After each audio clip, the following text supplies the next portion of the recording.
Anong mensahe ang kailangan marinig ng mga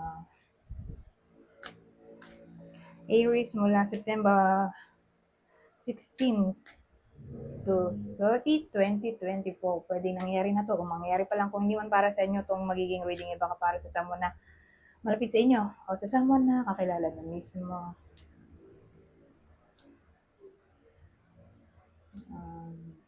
Baka may lumabas na gender mamaya, gawin nyo na lang energy, masculine at feminine energy. Pwede rin naman na huwag nyo nang pansinin yung gender. Hindi ko alam kung anong lalabas, kung positive ba o negative ang magiging reading. Depende sa kung anong mapipick up kong energy mamaya. Kung hindi man mag-resonate sa inyo itong mga to, edi, halimbawa ito, hindi mag-resonate. Edi, adjust nyo na lang.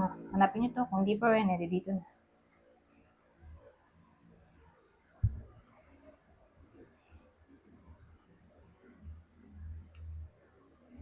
Sabi, magsimula na tayo.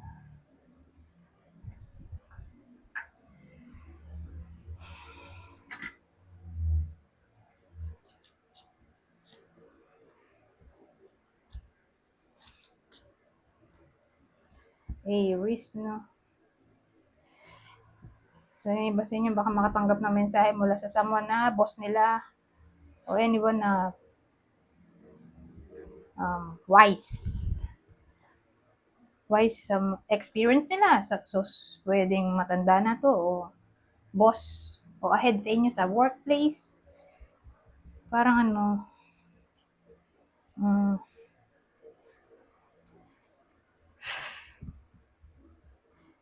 well-respected siya ba? Influential, ganyan. O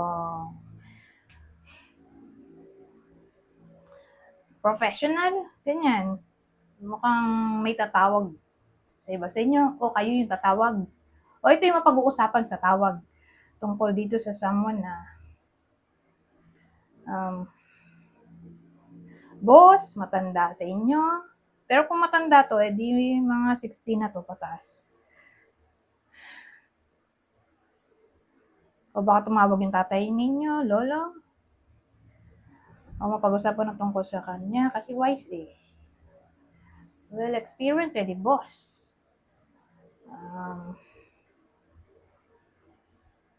Professional na tao. So magpapakonsult siguro yung iba sa inyo.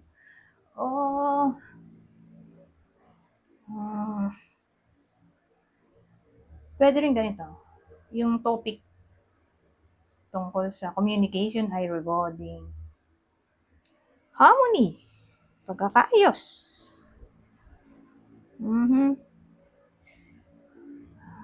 Or reconciliation sa madaling salita.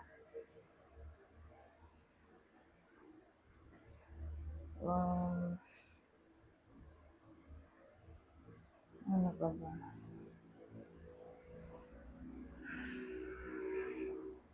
Teka, ano pa ba? Wala na maisip.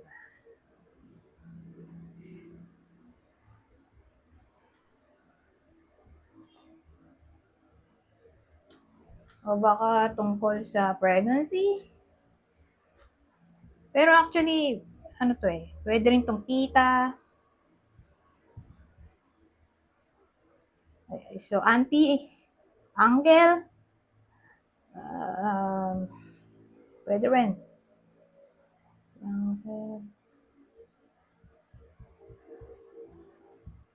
Kamag-anak na lang siguro. In general. So, sino kaya para malaman nyo?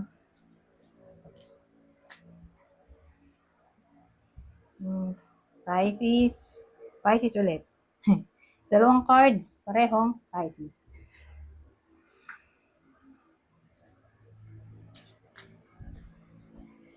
Voices. At the view. So, sa case na ito mag-end, anything na para bang gumugulo sa isip ninyo, tulad nito. Tingnan. Ito kasi ano eh, yan yung cycle of death na nag-end na. Kaya nga, ano na siya, naging coffin na ba? The viewing.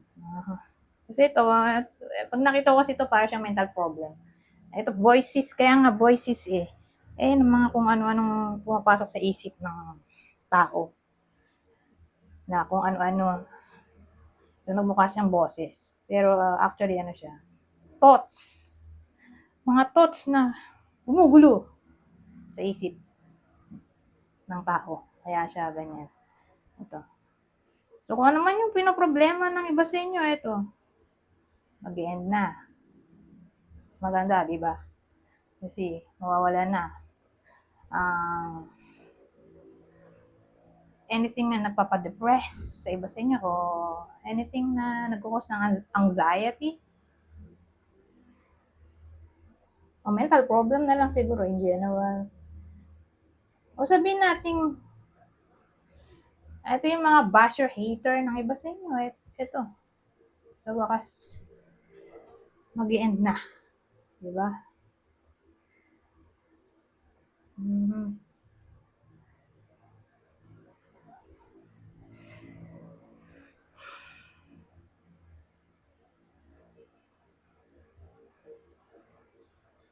O karma na siguro to. Mag-end in a way na babalik sa iba yung na-experience nyo. Parang return to sender yung pain na naramdaman ng iba sa inyo o nararamdaman. Pwedeng ganun. So, kung kaaway, sino yung nakaaway ng iba sa inyo? O makakaaway pa lang, pero wag yun mag-end yun. Mawala rin siya agad. O makakaganti yung iba sa inyo, kaya ayun, mag-stop. Kung bullying. Libra, Scorpio. Ayan, pa ba? Pa ba tayo ibang detalye? Ito, playing cards. Ito, playing cards.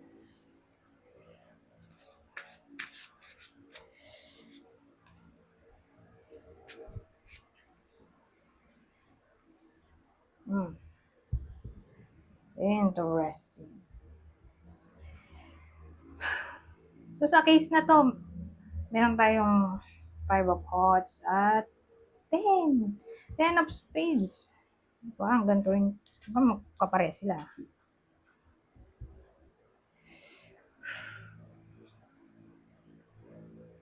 Ano kaya to?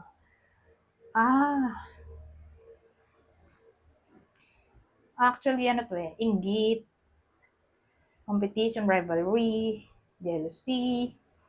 So, kung ganyan yung case,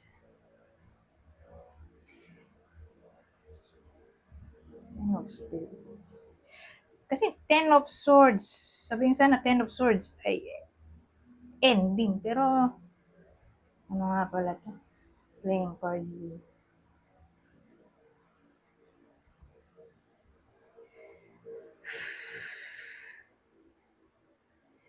Kasi, ito yung po problemahin ng iba sa inyo, actually.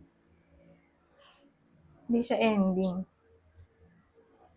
Tulad nito, akala ko ganun. Nakalimutan ko. Magkaiba pala sila ng meaning. 10 of swords at 10 of spades.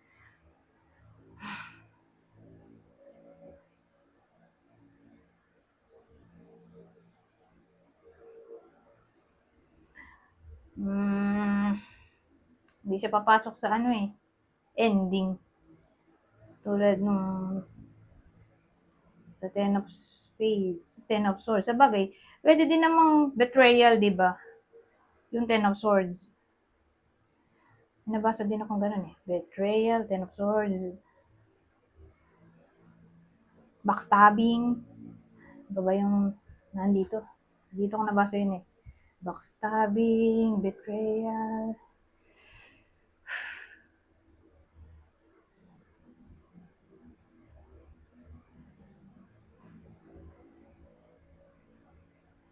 Parang ano, in, tinanggap na lang niya yung pagkatalo niya. O pagiging martyr siguro. Kaya nga ending failure. Pero spades ay iba. Iba yung meaning ng playing cards. So, papasok din yung bad news. So, probably paparating pa lang siya na yun nga, magwo-war yung iba sa inyo. O in general, misfortune.